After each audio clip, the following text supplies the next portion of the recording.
last time we did sort of an overview of all of the research briefs that we did for the Pell Is Not Enough series. But today we're kind of doing a deep dive on the reports that have to do with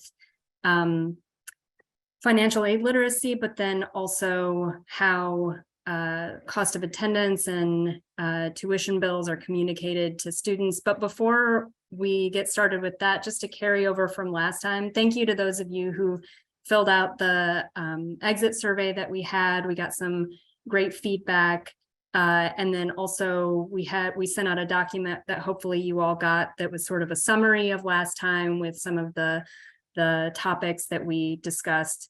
But one comment that didn't get picked up on last time was from Mary at the Alliance. Mary, do you want to talk a little bit about just some of your experience and reflections on the topics that we discussed last time? Yeah, so I had put in the chat that I felt kind of cheated from a higher education and prison program. I was incarcerated at Dayton Correctional Institution in Ohio, and lack of technology is something that's still impacting that facility. And they offered a user support certification program. Not one time did I touch a computer. Not one time did I have hands-on experience. So I spent a year in this program. Ultimately, I ended up getting a full ride while I was incarcerated. But however, with this full ride, there was a time when I had to take loans because of my Pell Grant money, and just having to like subsidize everything, coming out of prison, being a full-time student and having bills, ultimately taking that loan to pay my bills because I didn't have experience in the job field that I just spent all this time learning and spending money on while incarcerated to work to earn income. And so I ultimately ended up with student debt with a full ride and still no knowledge of the user support program. And like I mentioned, it's kind of bittersweet because some of the credits did get to transfer to the four-year institution that I paroled to and ultimately ended up graduating with my bachelor's from. However, I still couldn't tell you anything about user support. And I mean, book-wise, yeah, definitions, absolutely. But to actually guide you through the steps to troubleshoot a computer, all those things, absolutely not. And I just don't understand how they were able to have that program when they already knew that the technology was not even going to be accessible. And so, yeah, it kind of bothers me. Thank you for sharing that. I think that is very much in the spirit of the reporting and just thinking through how to make sure that these are quality experiences for students, and making sure that when Pell is being expended, that it's actually of value for students. I believe programs for the reinstatement have to be able to demonstrate, I mean, along those lines that, you know, that the student is employable as a result, you know, like a direct result of the education. Is that, I believe I read that in some of the language from the DOE. Is that correct? Somebody? I was going to say, yes, it's serving the best interest of the student determinant of like the rules. So what, like in my state in Texas, which is really backwoods, like guidelines in place and through legislation to have these kind of like parameters in place and what that looks like, because it needs to be pathway to a certifiable credential and licensure that's applicable for those that have like certain felony offenses. Like, don't put you in the class if you're not able to get like a certificate or a license or afterwards. So all that's playing in like the best interest of the student phrase of the rules is what we've been kind of like leaning toward. I mean, that to me sounds like something that I would encourage you to use the grievance process, but your state higher education agency in Virginia, it's SHEV, and the Department of Ed has a way that you can make a complaint, because that to me flat out feels like it was unethical. I don't think that meets the accrediting guidelines that the school told their accreditor that they would follow. So I would encourage you to file a formal complaint. I think that as I read the Pell reinstatement guidelines, it does say that the programs have to lead to employability, and even certifications have to align with fields in which people are both eligible and in which there's jobs. I think the issue is that the onus is upon the institution, the facility, and most people who are directors of education in an carceral setting are not necessarily experts in workforce development or have that kind of training. And to the extent that there's a reentry affairs person who would have that knowledge, they're siloed within the institution. So I find it kind of odd that the Department of Education would be all of a sudden thinking that people who are correctional officers doing education programming think that, that they're now workforce development types of experts. They just generally don't have that information. And a lot of times even really the interest in what happens with people after they reenter. I think a lot of times it's basically just we offer a program, check that box off the list, and as long as we're offering something, the onus is off of us. Right. The college, though, when they get that program certified to use federal benefits, they're filling out a document to make the program eligible through the Department of Ed that is saying, yes, we certify the student is doing this many credit hours, this many clock hours, submitting a copy of the curriculum. So to me, that just sounds like there's no possible way to meet the objectives of a program like that if a student doesn't have computer access. That, somebody was making a request to the Department of Ed for that type of program to be eligible, that even if they don't have all the pieces, when you check that box and it goes to the Department of Ed, you're certifying that that information is correct. I'll just say this is a really useful discussion, and I think that we could definitely pick it up for our webinar next time, because that one is going to focus on some of these issues of that best interest determination and other related topics. So I really appreciate the wisdom being shared here, and hopefully we can pick up again on this next time. So thank you to all of you for sharing experiences and insights. So now I will hand it over to Erin to get us started in sort of, again, what we're focused on today, this sort of deep dive into what students know about financial aid, but then also what's communicated to students from the school about what the costs of their education are. Thanks, Stephanie. I'm going to share screen. And let's see if I can do this. Do you all see the right one? Maybe, yes? Should be, yeah. Yes. Thank you, thank you. Okay, so same kind of guidance as last time. Let's make this a conversation, folks. So raise your hand if you want to chat. Stephanie will be monitoring the chat. We are going to record the chat. We will make the transcript available as well, so it can serve as another just resource for folks. But please do chime in as we're kind of going through things so that this can be a conversation. I do just want to acknowledge that we have one more author on this report, Stephanie Aguilar Padilla, who can't be with us today because she's getting her PhD at UPenn, and we think of her a lot. I also want to give a shout out to Ascendium for supporting the webinar and supporting the dissemination of some of the briefs that Stephanie and I are working on, and have one coming quite soon on the best interest determination. So would love to collaborate and share and see if other folks are doing something similar so that we can check notes. So quickly, a bit of the study context because it's important. And again, Stephanie will draft or drop in the chat. We have a whole brief that describes our methodology. But this was a national mixed methods study that we conducted between 2019 and 2021, right in the peak of COVID. So we did have to pivot. In total, we had 9 participating second chance Pell sites. We talked to over 100 currently and formerly incarcerated students and alumni of prison education programs and 32 administrators on college campuses. And these are administrators in financial aid, registrar, enrollment management.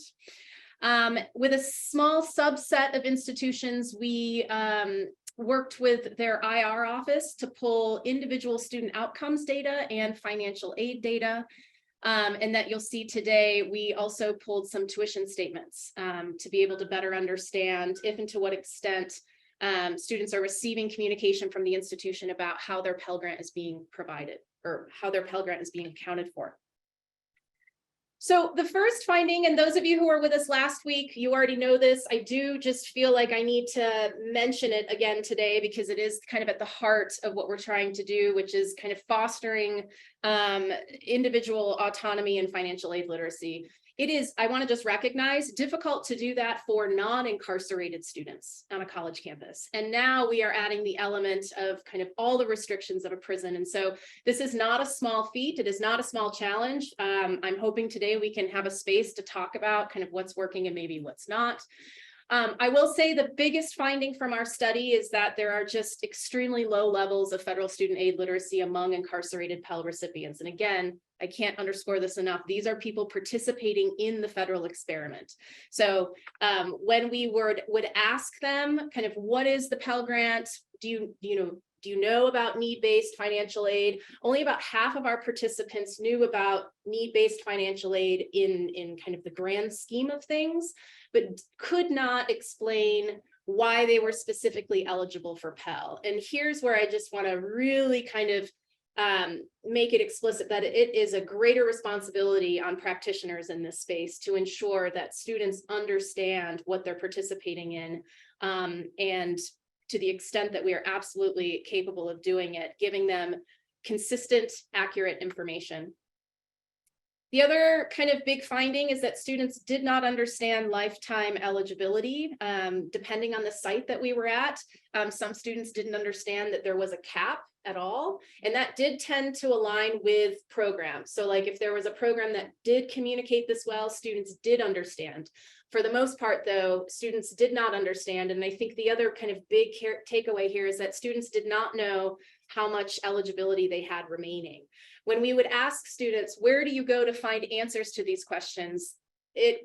As you can imagine, the answer was, I don't know, to somebody who works for corrections on site, who's kind of a really dedicated person, to the program director, but lots of inconsistency and not very clear information from the institution in which they were enrolled about how they could access this information.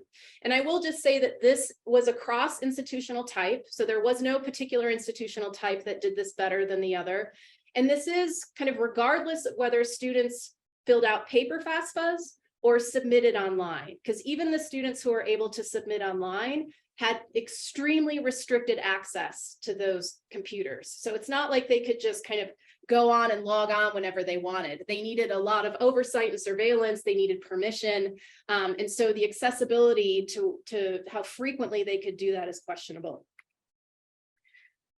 Students with pre-incarceration experience in post-secondary education had a greater understanding of federal student aid in general and the Pell Grant in particular. And the big implication for our programs here is the majority of the students we serve are the first in their families to attend college. And so many coming in without that experience means, again, a greater responsibility on our part. And then the other big takeaway here is that students tended to fall on kind of two sides of the spectrum. We had a number of students who were very suspicious, and we'll talk about this today, about where their money was going. And we had one interview with a student who said that he brought this up to one of the program directors or program staff, excuse me. And his question was, I think I'm supposed to get a refund. Where's my money going? And the program staff's response was, that's not your money, that's taxpayer money. And so that was kind of the thing that he was hanging on to, that like, wait a second, if you can't be transparent with me about where this is going, then I'm going to be suspicious. And then we had another group of students who we described as kind of all trusting. These folks were excited. They said, we show up to the FAFSA workshop, we write down everything that they tell us to write down, and our school will get paid for. Both ends of these spectrums aren't great, and we have the capability to bring greater clarity to this. I talked about this last week, so I'm not going to talk about it today. We can kind of dive in during Q&A if folks are interested, but some of the practices that we do in an attempt to bring greater efficiency to the work can exacerbate students' misunderstandings and lack of opportunity to better understand federal student aid. So one of the big things that came up for us is a question around how do programs facilitate FAFSA applications? And we asked not just non-incarcerated program staff, but we asked lots of questions to the students themselves. By and large, all of the institutions with whom we worked in the research hold what were most called FAFSA sessions. And oftentimes for the majority of them, this was before admissions or enrollment. As the pilot experiment was kind of getting off the ground, you did have instances where folks were doing FAFSA sessions after applying for admission. But for the most part, this is happening prior to admissions. And from students, these sessions we have some students calling them lightning fast.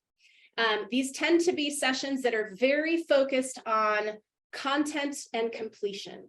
And so students would describe, I put down exactly what they told me to put down. I didn't ask very many questions and I submitted it, and that was, done. Lots of students couldn't even remember, years ago that they did it.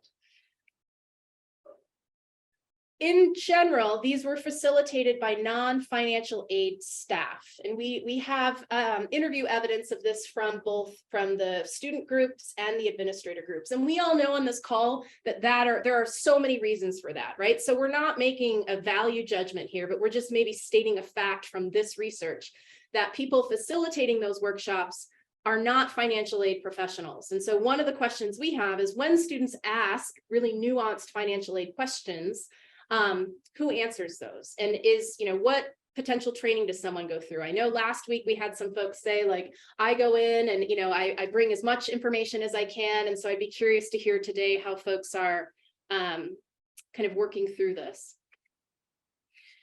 In general, the focus, like I said, during these sessions is on completing the application. And students oftentimes said that answers were provided for them, that the staff who would go in to present and to kind of help students fill these out did some great pre-work. And so students would just kind of go, okay, question, next question, and manually fill those out.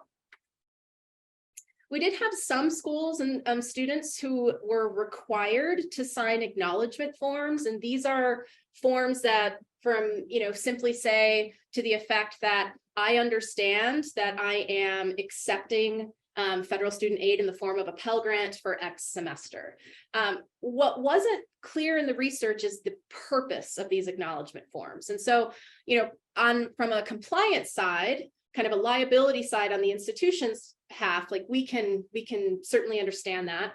And we did have some participants say that this was to help students understand what they're getting into. But what we found is that regardless of whether they signed something like this, deep questions remained about what federal student aid is, what it means to accept federal student aid one semester, whether or not students can accept, like do they have the option to reject, all sorts of questions that come up from that. And so the takeaway here is that if you're using an acknowledgement form, to really be clear about what the purpose is of that form.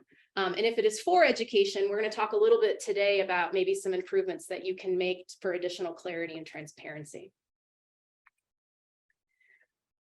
Lots of students said that they were so excited that they would have signed anything at these FAFSA sessions, and that the fact that a college program is coming and that the opportunity to do something. And so I just think it's important for all of us to know as well, is that in the excitement, we might not ask questions and we might not kind of slow down. And so to the extent that as non-incarcerated people going in, recognizing that excitement, recognizing the kind of context of deprivation that creates that excitement, and slowing down a bit and being really clear and approaching this as an opportunity to educate, not just complete a form. And that's kind of our focus here on the FAFSA sessions, is that if there's opportunities for your staff to not just complete what needs to be completed, but to use this as an opportunity to also educate applicants. I'd be curious to hear from folks who are already doing this, that maybe you can share some effective practices in this space. And I'll just pause here and see if anybody wants to come off mute.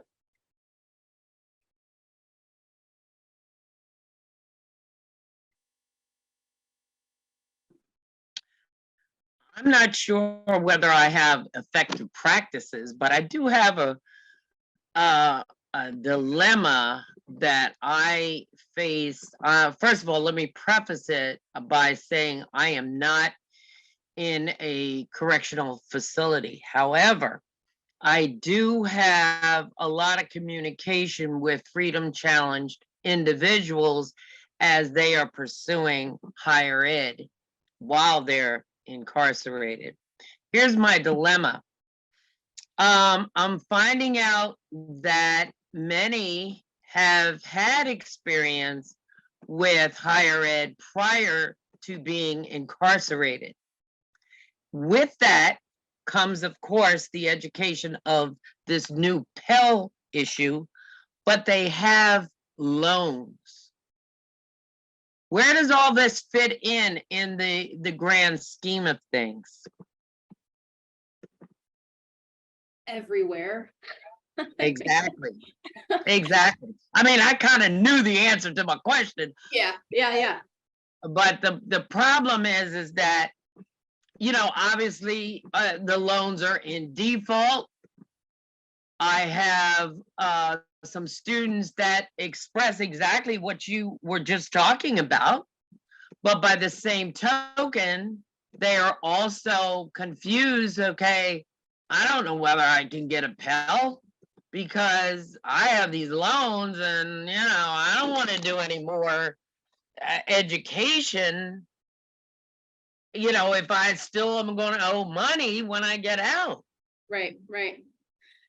Well, I don't know if you were able to join us last week. We'll also drop it in the chat. Thank you, Stephanie. She's already on it for the Fresh Start application. And I know folks on this call, there's been folks who have had success in helping rehabilitate their student standing with ed. So that might be one resource. Stephanie, do you have others? Yeah, I was just thinking too that this is definitely a crucial topic for some education from hopefully the Department of Ed also to answer student questions about how to access Fresh Start and also what Fresh Start is.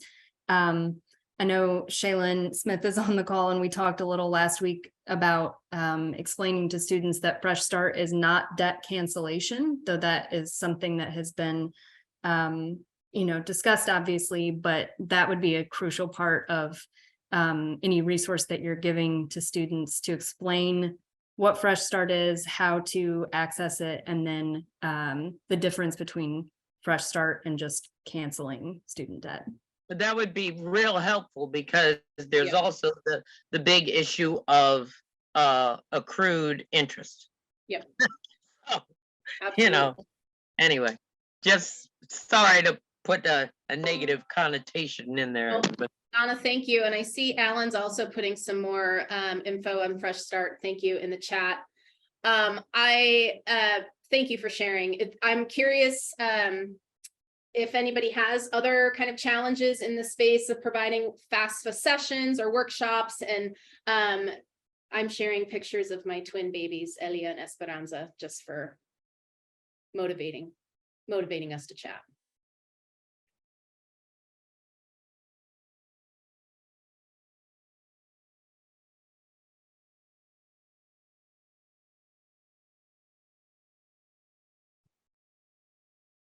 Hey, Aaron, I'll offer comments. Mike Leach from Southeast Arkansas College. So we actually bring our financial aid people and do a session with students who are interested in enrolling. And so our just as you said, students oftentimes have questions about the FAFSA form and other broader financial aid questions. And it is extremely helpful to have financial aid people in the room doing those sessions that can answer the more detailed questions. So just confirming that is Yep. it's a pretty effective practice for us. Yeah, thank you. I think one of the challenges, I don't know how prevalent it is among this group, but one of the challenges we found in the research was that it was difficult to find financial aid staff who were available and willing to go out to the facility multiple times and do these things. And so if anybody has suggestions on how to solve that problem or want to share, I'll pause. Well, Aaron, I think one of the pieces that we experience, part of the reason it's not necessarily our aid officers going out, is the security vetting process. The classes and the training they're required to have through the prison to be able to go inside aren't offered frequently. So it might take a semester to get someone certified to go inside. And that can be one of the challenges that we've experienced. Absolutely. Thank you for sharing. And I know we've got some hands. Who was Misty? Is that you first? Yes, I am in Oklahoma, and we have the same issue that college staff cannot just come on to a secure facility without going through volunteer training and safety training, which is very time consuming. And there's also the distance issue. I work with a college that's 200 miles away, but we do have interactive television technology here for my students. And that is something that I am excited to discuss with my college outreach group, is trying to get the financial aid director or someone from their staff to put together a webinar for my students, and then bring in current students as well as potential students, and then be able to access a professional who knows the answers. I provide all the information that I have access to, but I am not versed in that. That's not my expertise. So I think that would be a great option for those that have that technology as an option. Agreed. Thanks. So just for folks chiming in, this is potential approaches to solving the problem of not having enough financial aid staff or distance or other obstacles. Who's next? Nali, am I saying that correctly? Yeah, you got it. Yeah, I'm Nali Sivanovich, and I am the Pell Readiness Counselor at Portland State University. So my position was made possible by Ascendium and JFF. And so I've been doing some financial aid training one-on-one in our financial aid office, kind of similar to their peer advisors, with some additional training added to that. And then also FAFSA sessions inside. And so being that I'm a badged volunteer and have gone through that process, it seems to be working quite well. I'm really appreciative of the comments that you've been making about keeping in mind that students are excited and may forget to ask questions during those sessions. But yeah, that's my main goal, is just building the financial aid literacy, because I myself, as a Pell recipient, not in an HEP program, but just had so many questions, right? And so, but yeah, they have so many questions about what the process is. And so I would just say that somebody in my position, I think, is just a really unique addition to any program to kind of solve that. What I am working on, though, is when there are those nuanced questions that I don't have the ability to answer, how then to go about that. So what we are thinking of is having a point of contact person in the financial aid department, possibly getting that a specific phone number authorized, and then, you know, students can call that specific phone number to our office. But yeah, no, thank you for sharing. I think this is definitely one of the areas where future research needs to happen as well, because we know oftentimes everyone who is non-incarcerated and goes inside has great intentions of answering questions, and then nada, right? And so it's like, what is the follow-up when someone asks a pretty detailed question that we need some help with? So great. So we've got now a liaison model with kind of a point of contact. Danielle, I think your hand was up next. No? Hi, I actually actually see one of my people on right now who might actually be able, hi Eliza, give you a little bit more detail than me, but Danielle Cox, I'm the Director of Education for the Maryland Department of Public Safety and Correctional Services. We have 6 second chance Pell sites behind the fence right now. And previous to my coming on board, and Eliza can attest to this, it was kind of hard to figure out that whole FAFSA process, making sure that they are getting the information that they need, understanding it also, right? What we have decided to do is to start doing, like many people are talking about, is those information sessions. But instead of making them go through the whole volunteer application process, background check, all that kind of stuff, if it is just one representative coming out to do an information session, having them fill out that FAFSA one day, they don't need to do that. It's a very simple facility by facility level, connection. I connect with the facility. This person's coming in. This is what they're doing. Give them their ID, and that's it. Now, if they are coming in more often, that they would have to go through it. But typically, if it's just a financial aid person, they're not going to be coming into the facility on a regular basis. They're just coming in, do that information session, and that's it. So we cut a lot of the red tape out so that they won't have to go through that process. But I do want to hear Eliza's stories on the FAFSA behind the fence here, Maryland. Well, I think, Lauren, you had your hand up first. Do you want to go and then Eliza can go? Because she kind of goes with Danielle and then I'll go after. Great. You can go ahead, Lauren. That's fine. Go ahead. So for me, I just wanted to kind of mention that we have pretty good buy-in at Adams State University with our financial aid department. But I think that happened more so after we brought the director of financial aid in for a college workshop.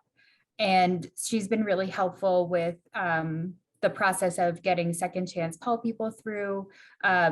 Anybody that's has any issues with financial aid, she's helping to waive some of those requirements as she can.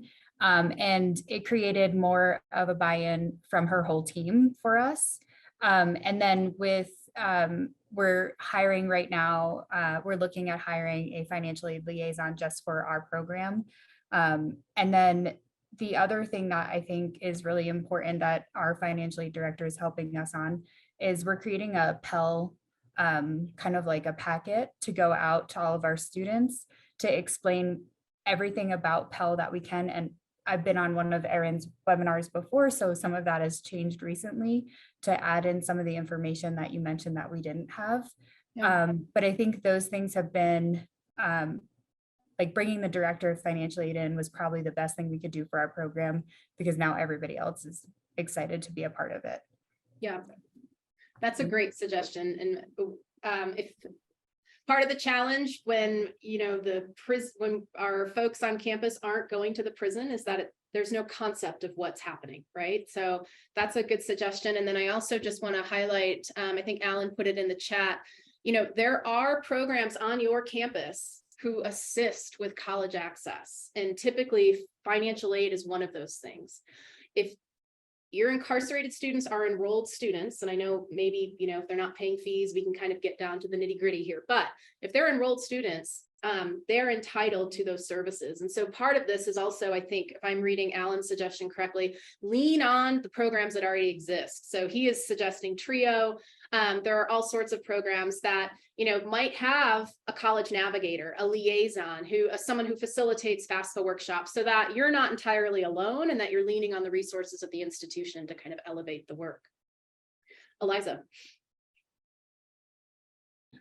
Yeah, I think what we do is very similar to a lot of what's been shared, so I won't take too long, but we're really grateful to have, I'm not just saying this because she's on this call, but Danielle as an ally and someone who's really been supportive of figuring out, like, how can we do what we're doing well without putting unnecessary resources or obstacles or, all these additional steps we need to take. We have in the past had someone from Goucher's Office of Financial Aid come out into the prisons, but it's for a lot of reasons at that time, that was a lot. It was a big undertaking. So we do have someone on our staff who manages all of student records related to financial aid. And she comes out and she has a series of sessions she does with students that start from really basics, like what's a loan versus a grant? What do I have to pay back? What's money that is just for my education, I don't have to pay back up through like lifetime limits and things like that for Pell. And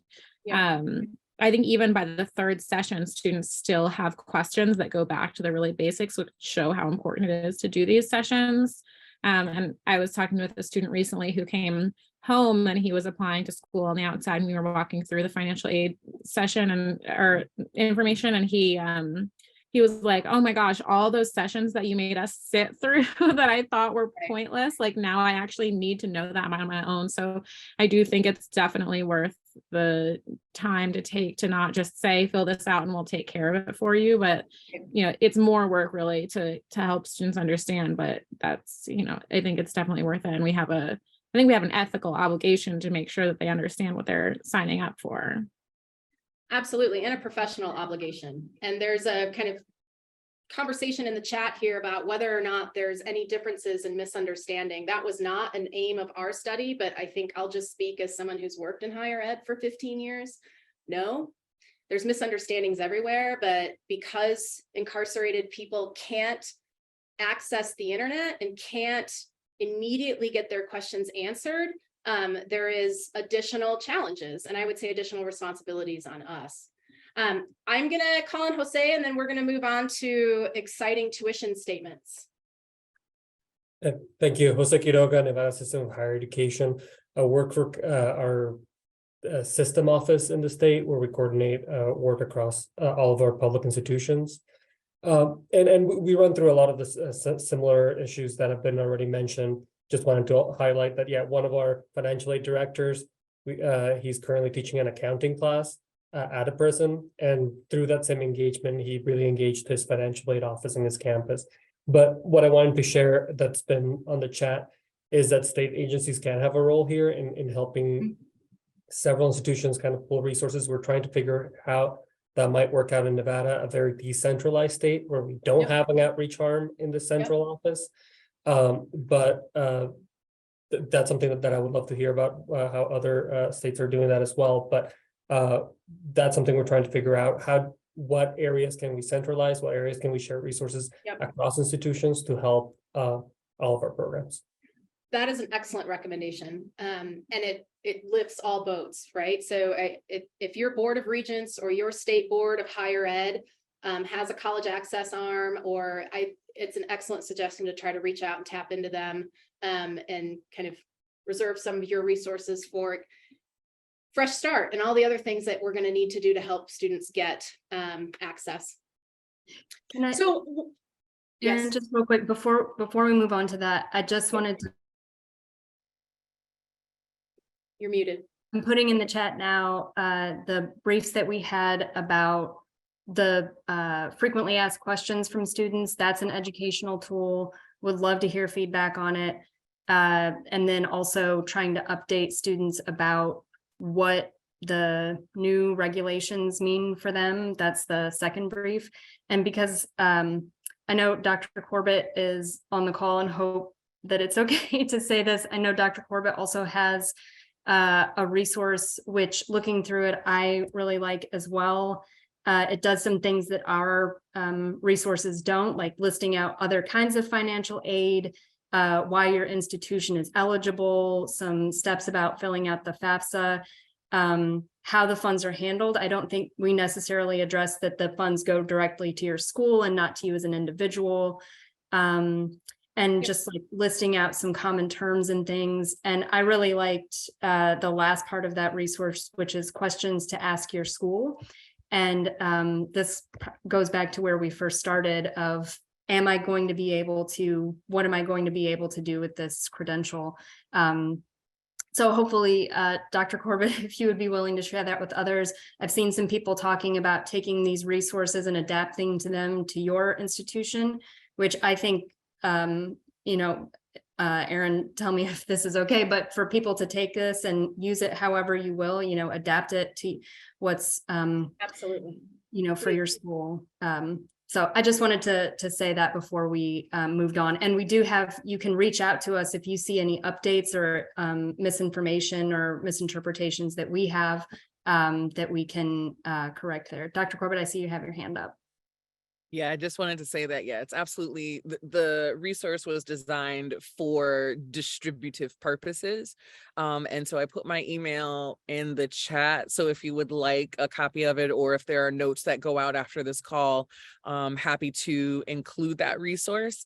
And it's also one, like, it's currently branded Second Chance, but you can brand it however, because it's literally just like copied and pasted from the FSA website. So it's not like, I haven't created these wonderful federal guidelines on my own. Otherwise, they would look very different.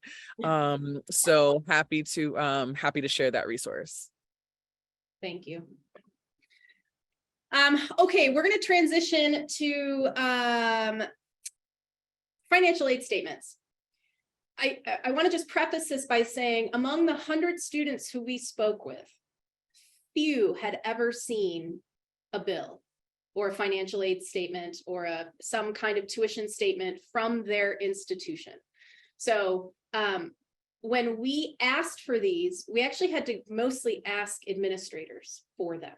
And so one of them that was produced, this is from a, not going to say since we have a small n, but this is one of our participating sites. And so you can kind of see here, this is what a student would be given. And I'm going to direct our attention down to the resident tuition, the student fee, the e-book charge, and then the credits. This is an estimated federal Pell Grant, and then a federal Pell Grant. So, and then you see that it zeroes out. So one of the biggest things that we found is that students want to know where the money's going. Now, a statement like this might make more sense, we could argue otherwise, for non-incarcerated people.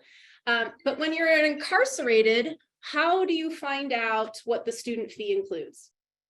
How do you find out what the e-book charge actually includes? And I would even say breaking it down, resident tuition. So is it just these 4 courses?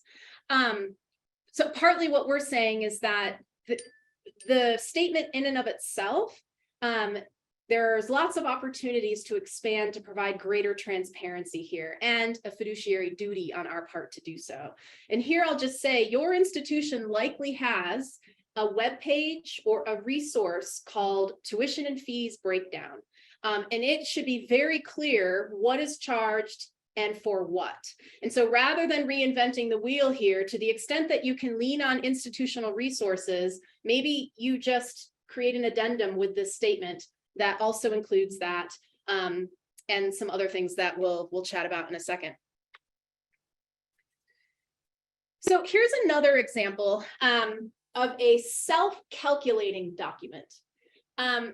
Some students were provided something like this, where they were then asked to calculate what their tuition statement would be.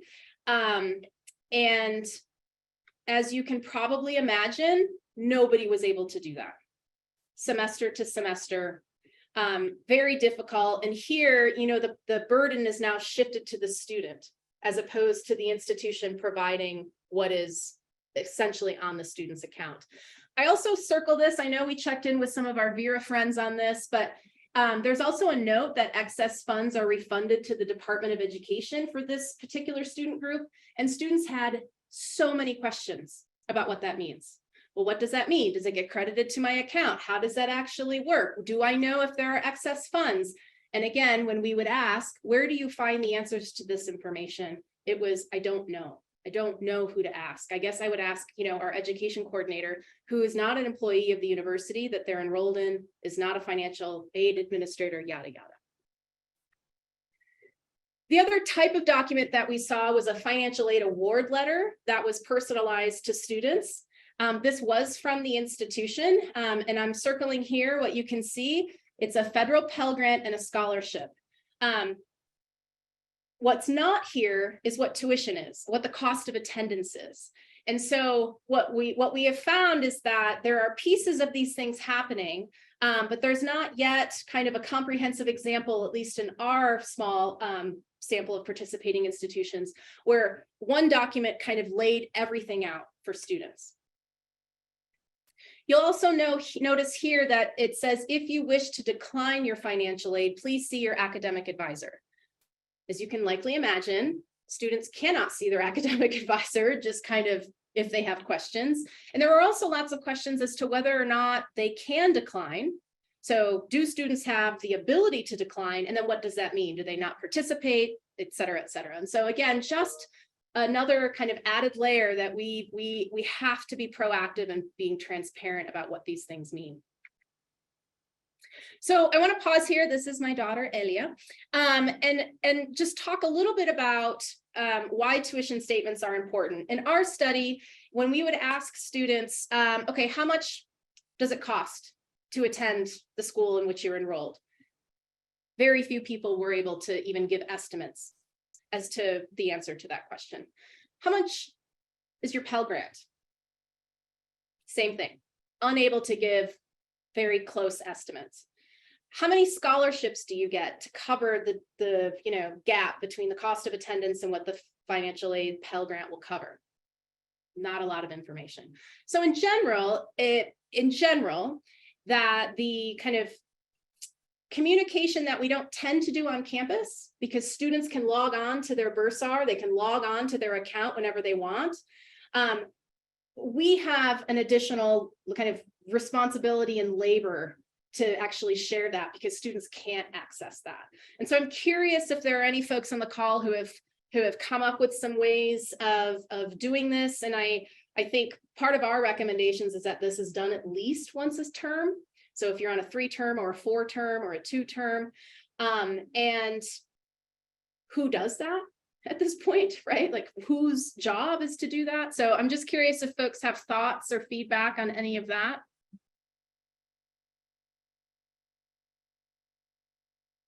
I guess my reaction, Aaron, would be that since I supervise financial aid and I helped get our second chance Pell application submitted, I think those are really great concrete things we could do to improve to make sure they understand. And I would love to see some way that we could share, as each of us are working on that for our programs, share some of those draft documents so that we could learn from each other, because then we wouldn't have to reinvent the wheel. Absolutely. Yeah, this might be another area where we can kind of centralize, do some general things. I love that. Misty, yeah. Here in Oklahoma, the college that I work with, I've got to give a shout out to Rose State College in Midwest City. They have an outreach office specifically to work with incarcerated students across the state in several different locations. And each semester before classes begin, after enrollment is done, the outreach office sends us a statement from the financial aid office that outlines the cost of each class, the fees that are applied. It also has a statement that students understand that if they do not successfully complete their semester, that they may be responsible for the cost of attendance. And so I provide that information to my students and I highlight those areas and say, you need to read this before you sign it. And I try to explain if they have any questions, but it is great to have that outreach office that is specifically for our incarcerated students here in Oklahoma. Thank you. Ben, with the Wisconsin Badger screen share.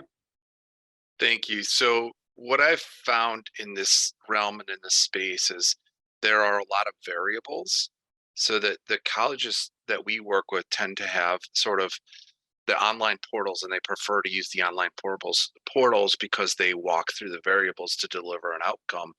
And that poses a problem. And putting those in print, if the variable changes tomorrow, the student drops a class, for instance. As soon as you print it, it's gone. So one of the models that you showed was actually from Wisconsin, and it tries to address all of the variables. I think the other part of the variables have to do with how colleges automate billing processes. And so there's an automated, in some case, statutorily required for public institutions, fees that they must collect that are sometimes embedded into the tuition. So to unpack that as a problem, to unpack fees is a problem. There's a lot of business practices that our college partners tell us are prohibitive to actually undoing, and then it creates a sort of separate channel for how to report costs accurately to the people in our care. So that becomes a manual fix where they undo fees and reapply what we call flat fees. And then that causes another problem, right? Which is the student, the business office goes in and applies the standard fee, and then the financial aid office goes in and applies the FA, and then the business office goes back in and makes an adjustment, which then requires the FA office to adjust the applied financial aid element to it. It is a laborious process. It's manual across the board, so it becomes super complicated really quickly. Yeah. I don't have our solution is what you showed with regards to this. Yeah.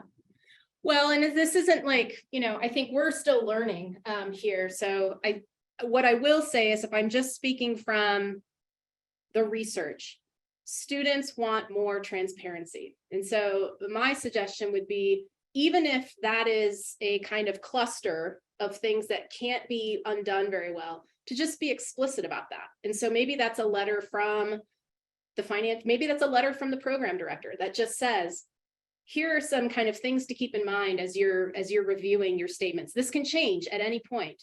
This fee includes all sorts of things that we can't quite undo. But I think partly what the students in this study were craving is greater transparency around how the accounting works in all of this. Susie. Thanks, Erin. I don't have anything substantive to contribute to the financial aid discussion, but I do want to just put something on everyone's radar. As you know, the Alliance has a robust document library, and I will be sending out a call for resources for those of you who want to share what you're working on individually, so that we can start disseminating some of the awesome work y'all are doing. Things can be adapted for folks' individual programs. So I've asked a couple of you individually, but the more we talk, the more I hear about other people doing awesome stuff. Yep. So just keep that on your radar. I'll be sending out a message following this event with that call. I love it. And I'll just say that's one of the things I really love about this community is our just willingness to share and to kind of elevate the work of all of us. So thank you for everyone who's willing to share that. One of the things we did want to talk about today is credit balances, and I'm glad our friends from Vera are here. Everyone we spoke with was in our research, they were not distributing credit balance refunds to students. And I know I'm not supposed to say refunds, but distributing that money back to students. So when we would ask students, what does your tuition bill look like? Besides, have you seen it? How does the accounting work? We had some students say, curiously, my tablet or my computer cost $473. No way, my computer costs $473. It costs $473 because that's what was left to zero out. So part of this, we have a whole brief called "Where is my refund going?" There is a general sentiment that something is happening to students' money and they cannot account for that. They want more information about where that money is going. So thanks to Stephanie, we did a deep dive on some guidance, and this is guidance from January of last year. Which is on the website. I think, Stephanie, if you're okay to drop it in the chat. This is, can confined or incarcerated individuals receive Title IV credit balances? This guidance, sorry, it was December, just a few months ago, is no. And this is no to, and this is from Department of Ed, right? To avoid situations where allowable costs are not included in the cost of attendance. And so all of us have been instructed to zero out, to kind of make sure that the fees match so that there are not credit balances owed to students. However, if we go back to January of last year, guidance from the Department of Ed, it says, yes, that students can receive credit balances under certain circumstances. And this is essentially that if there is an overage and the books and supplies can't be kind of lifted to that exact amount, then the school would be required to provide the credit balance to the student. So we understand that most prisons would never allow this. We also understand, though, that there are all sorts of circumstances where people are able to kind of make things work. So I'm super curious. I'd love to hear from Vera and all this as well. Like, is anyone even exploring this as an option, or are we just kind of saying no refunds to students at this point?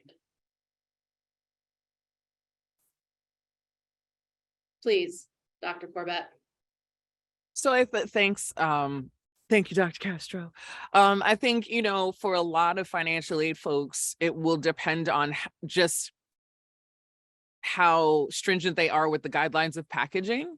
And so like it is absolutely possible to package. So if tuition fees, books and supplies only cost hypothetically $3,000, as a financial aid officer, you can package a student for $3,000 of their Pell.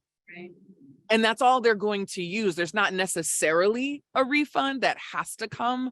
So I think that there's certainly something to be found within like how each different institution works on their packaging. So when I worked at a for-profit institution, which had some practices that I hope have since been stopped, there was a tendency to overpackage so that students would get refunds. Now, for some students, we knew that there were some hardship situations going on. And I know there was a young woman who spoke earlier about having to take out loans just to live. Those are certain situations that we know happen quite frequently. But in those instances where that is not the case, or we can kind of determine in collaboration with the student that that's not the case, they don't have to be packaged for as much as they qualify for. Right. Yeah, thank you. I think I'm not, my read of this is at this point in time, it is possible, but that in practice, nobody's doing it. Can anybody confirm that here or share other uplifting stories?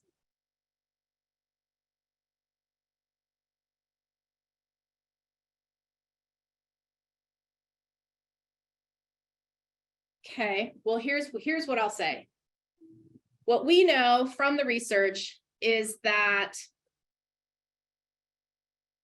most of the students in our research believed that they are entitled to a refund and that they did not receive it from the institution, and they did not receive communication about how those monies were being spent.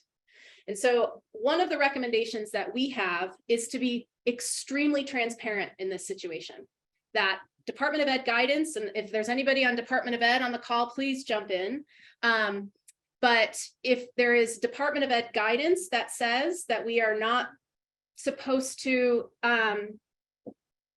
refund, and I can't think of a better word, I apologize, refund Title IV overages.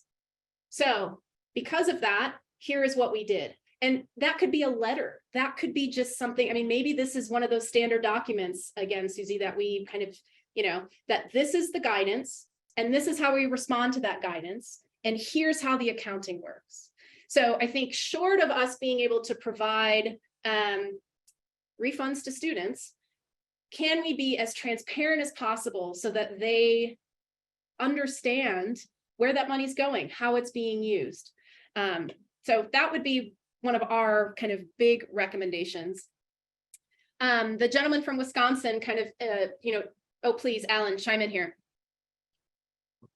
Sorry, I didn't jump in sooner. No. I can clear up a little bit, not totally, but so with second chance, so the two different rules that are different from each other that you put up, one is from Second Chance Pell, and the earlier one is from prison education programs, which haven't happened yet.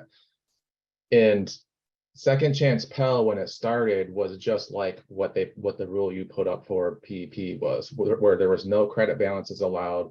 Schools have always been instructed to calculate cost of attendance in a way where credit balances would not occur for students, because they know, first of all, that the cost of attendance should really only literally be what it costs, that there's no room and board and transportation and those kinds of things. But what midway through the experiment, it was found that some schools were using sort of like a flat book fee, and then the students would receive maybe 1 or 2 books and not receive all of the books that fit within that book fee.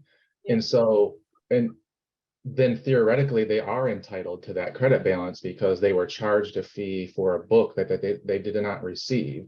So they had to put that rule change in, or that FAQ had to be updated to reflect that fact that some students were indeed entitled to that money.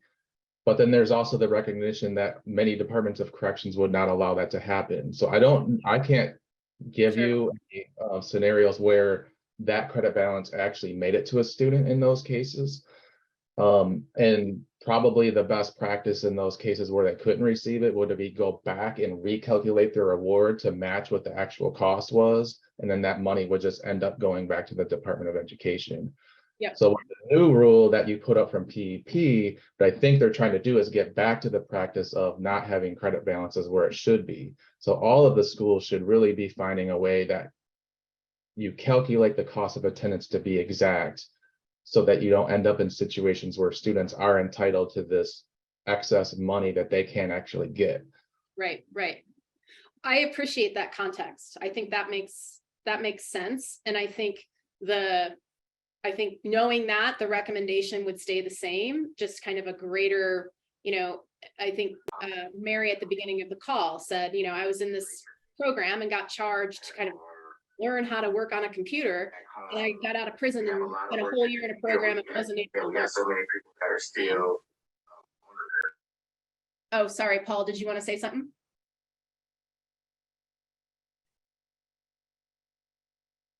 No. Okay.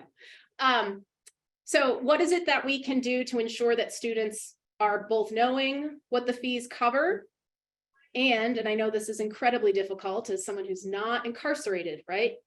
That they are actually receiving those resources in timely ways, in high quality ways, right? So what we shared last week, where you've got 5 students splitting 1 textbook, they were absolutely charged for textbooks. And if you want more time, then the time that you're allocated, you're going to pay to access that textbook. What do we do in those situations when students are very clearly their Pell funds are being used to give them access to those things, and the realities of in prison make that not happening?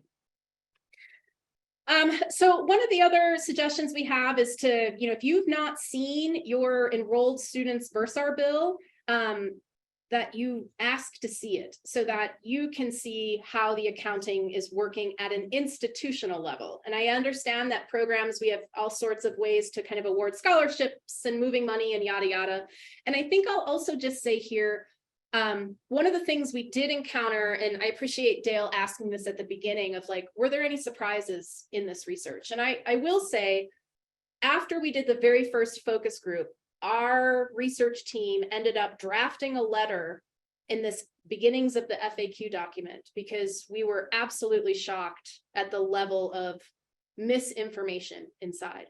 And so part of every focus group and interview beyond that, we would bring these materials in and we'd leave them with students. For that first focus group, we mailed them. I think the other thing to keep in mind is that I would say we encountered a bit of friendly resistance among practitioners to share tuition statements. And I understand there's all sorts of ways that money works, right? And for many of us on campuses where our program is operating maybe under the radar, it's kind of doing its own thing, we don't want to ruffle feathers, completely get it. But I do think it's important for us to know that none of the students who we spoke with could recall seeing a tuition statement.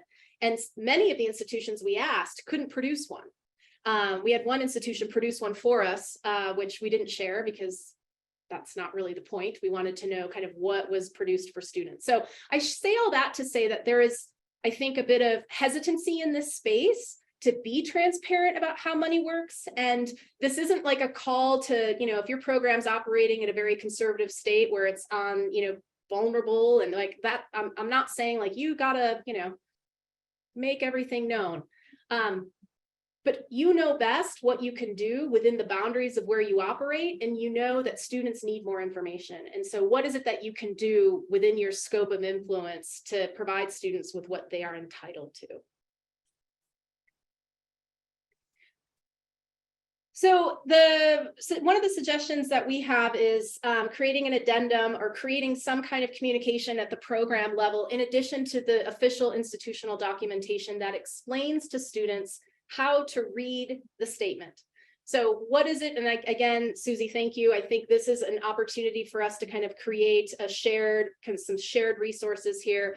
But however it works at your institution, to just be very clear, like, here's what tuition and fees covers, here's what this covers, and here's what it includes, so that students know that, like, hey, I was actually charged for this, I never got access to that.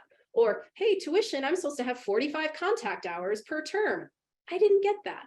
That's important for students to know in terms of developing their literacy for financial aid, and also for developing autonomy within severe constraint. Again, this goes back to what Ben was saying earlier. You know, you might be in a situation where you can't really break down fees. They might be kind of in a bubble. What can you explain to students that this kind of total includes, and what is kind of accurate and timely? In general, we found that self-calculating documents, while helpful in terms of students being able to understand how tuition is, how much tuition is, for that purpose, it was successful in terms of students being able to say, yeah, this is what it costs tuition-wise per term. What we didn't find is that these self-calculating documents allowed students to calculate their lifetime eligibility for Pell, how much per term they were being charged. So, you know, I think part of the challenge here is we can give informational documents, and then there's still this desire for students to know, like, what is my bill? How is the accounting working? Can you show me? We had students in one state receive scholarships. They didn't know anything about this scholarship. They didn't know how they were eligible, right? And I understand that when we're trying to kind of make everything work, that's probably the last thing we're thinking about, like, make it work, let's get the students paid for. And so this is just kind of a reminder that there is an opportunity here to do the both and, to do the kind of let's get it paid for and let's do that hard work. And this is an opportunity to provide some education for folks participating in the experiment, participating in now what's going to not be an experiment for a number of students. So I will, one final thing. If you are requiring students to sign an acknowledgement form, just to be really clear what the purpose of that acknowledgement form is. So if you're requiring students to say, I understand that I am accepting financial aid in the form of a Pell Grant for this term and this amount, right? Great, but what do you want the student to walk away with that experience? If it's an educational one, at least from our data, there needs to be more involvement on what they're signing and what that means. What does it mean to accept? What does that mean for my lifetime eligibility? Yada, yada, et cetera, et cetera. And so kind of encouraging us to think beyond compliance here and kind of just think beyond, you know, okay, they signed it, they understand. In what other ways can we help students understand the kind of bigger picture here? So I'm going to stop screen share, and I would love folks to come off mute, raise hands, continue the chat, and continue the conversation.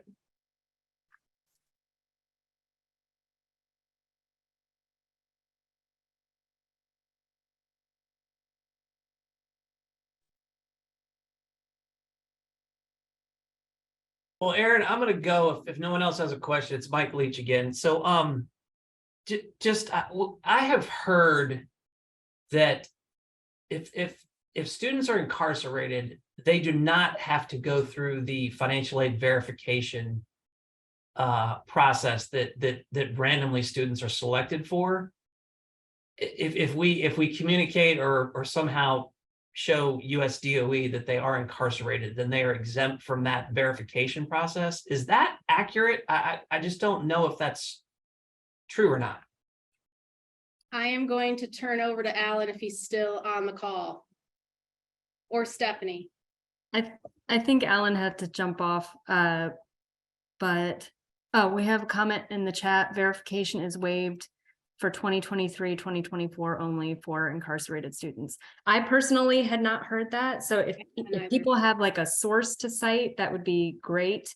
Because my understanding is that there's some effort to simplify the verification process, but I have not heard of something so wide-ranging as completely waiving verification for incarcerated students. So if somebody has a source to cite on that, that'd be awesome. In December. Okay. So maybe this is a follow-up with Ed. Sure. So I think our Vera friends left. Thanks, Mike, for asking it. I apologize. My understanding is that the verification process is simplified, but it is not automatic, but I would love to be proven wrong here.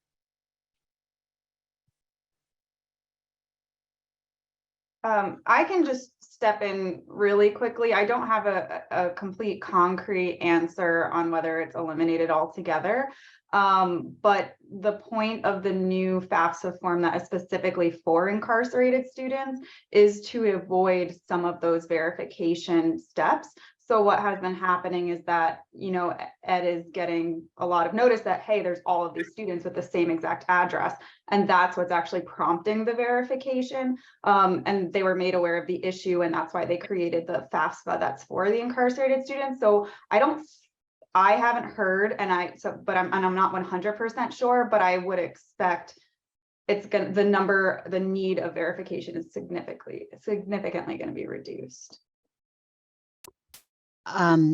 This is Sheila. I think for 23-24, hey, Aaron, that we have a much simpler verification view. I think it's what's called V1 and V5, which is an identification verification, and it's a statement of educational purpose statement. So it's not the more complex verifications, but I think those remain. Correct me if I'm wrong, anyone?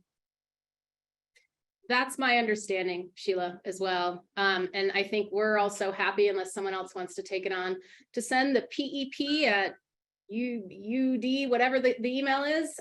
Let's just send it and get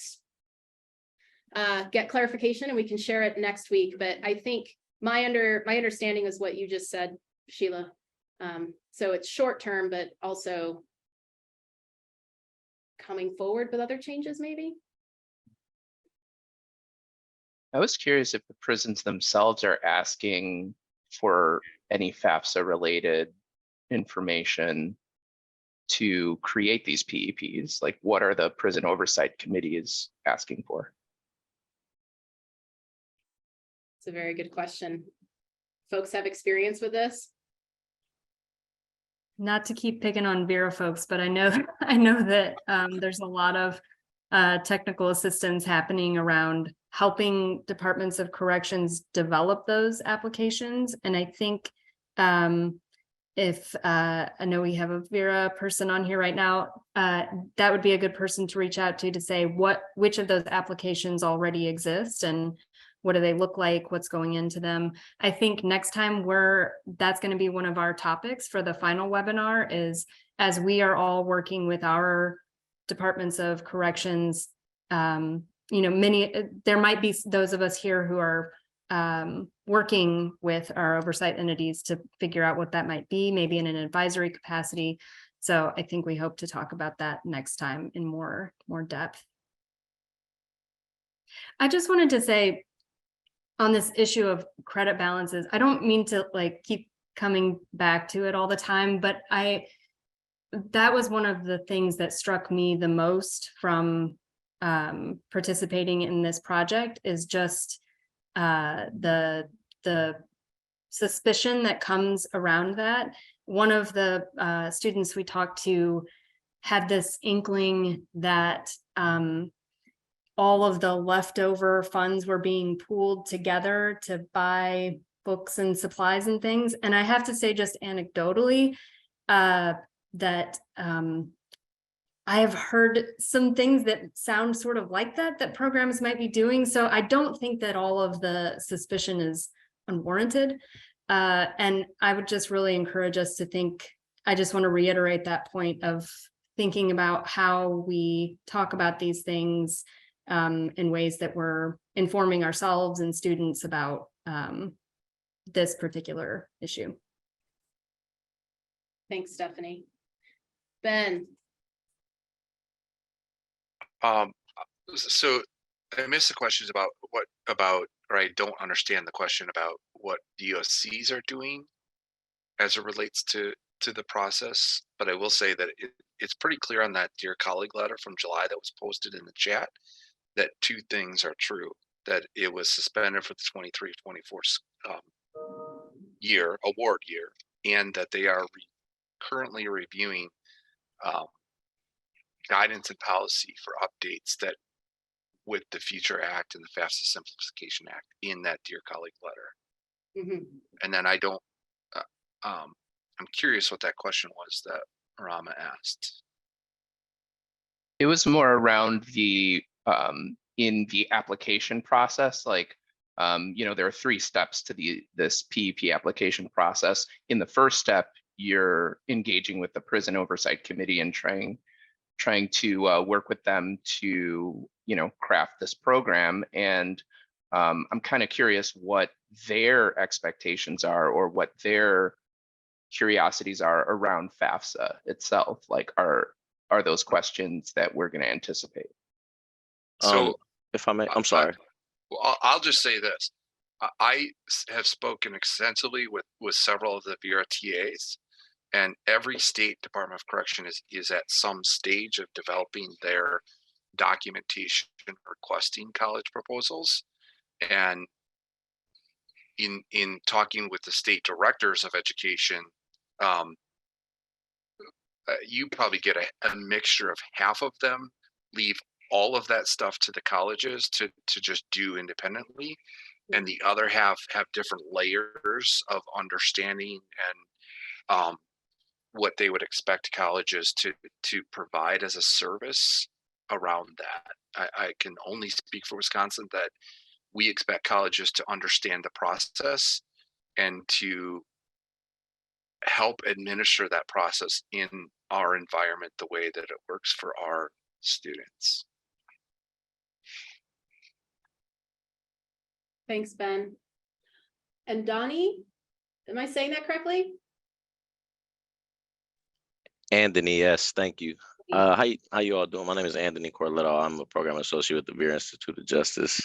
So to speak to Ramon's question, if I'm understanding it properly. So the first step is to court to reach out to the Department of Corrections in your county or state or wherever you are.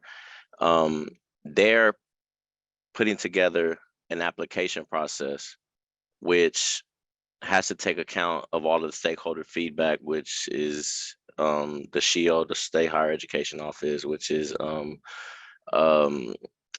previously incarcerated students, or groups of people that are representing incarcerated students, the colleges, accreditors, and the step after that would be the accreditation office. So when you're referencing talking to the DOC, each DOC, as they were saying, as he was saying properly, is creating their own process of how they're going to go about things. There are some models that are being that are coming out from the field early on, and people are kind of sharing them with other states. But ultimately, the DOC has they have to be able to show that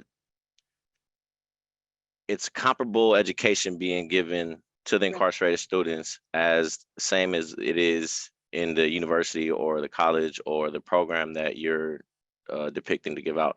So the type of programming that you want to have in the prison will be determined based on what the prison determines that they need. Now, we don't see too many prisons shying off too much programming, but if it's in conflict with something that they already have in place, or if it's something that they don't really see will be fit, they are allowed to deny applications. There is an appeal process for the application. We really don't know exactly what that will be. We're still waiting on the sub-regulatory language to come out. which we just heard recently will be very soon. We're gonna have a meeting with the education department, I think the end of February, coming up very soon. So soon after that, we're gonna get a lot more information. We're gonna start to pass that out to every state. You know, our TAs will begin to do that. So I hope I was able to clarify a little bit, but the DOC does have complete say-so over what programming is into their program, but they also have to collect information from a lot of their stakeholders to be able to, you know, give out comparable learning experiences. So hopefully I was able to share there. I'll put my email into the chat. I just jumped in kind of late. I came from another meeting. So I know my colleague Amanda put her email in there too. You guys can feel free to reach out with any questions. And we'll try to get you guys the answers as best we can. We'll reach out to the rest of our team and go from there. So thank you. I apologize. Thanks, Andrew.